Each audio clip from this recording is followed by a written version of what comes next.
2020 August 5న రామమందిర నిర్మాణ ప్రారంభానికి భూమి పూజని భారత ప్రధాని నరేంద్ర మోడీ గారు నిర్వహించారు. ఈ ఆలయ నిర్మాణం మొత్తం శ్రీరామ జన్మ తీర్థక్షేత్ర ట్రస్ట్ వారు చూసుకుంటారు. అలాగే 2024 జనవరి 22న బాలరాముడు రామ్ లాలాగా పిలువబడుతున్న మన శ్రీరామచంద్రుడు ప్రాణ ప్రతిష్ఠ జరిగింది. ముదురు రంగు కృష్ణశిలపై రామ్ లాలా 51 అంగుళాల పొడవుతో 5 ఏళ్ల బాలుడిలా విల్లు బాణం పట్టుకొని దర్శనమిస్తారు.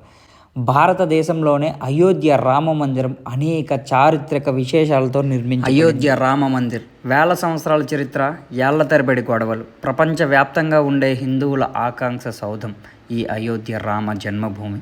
ఎన్నో తరాల వారికి, మానవ జాతికి ఆదర్శ పురుషుడిగా నిలిచిన రామ జన్మస్థలంలో రామ మందిరంకు నేను రావడం ఒక అదృష్టంగా భావిస్తున్నా. అయోధ్య రామ మందిరం గురించి ఫుల్ వీడియో చేసి కింద డిస్క్రిప్షన్లో పెట్టాను. Please do watch it. And that's it for today video. For more videos please subscribe Nani Ratnala. Thank you.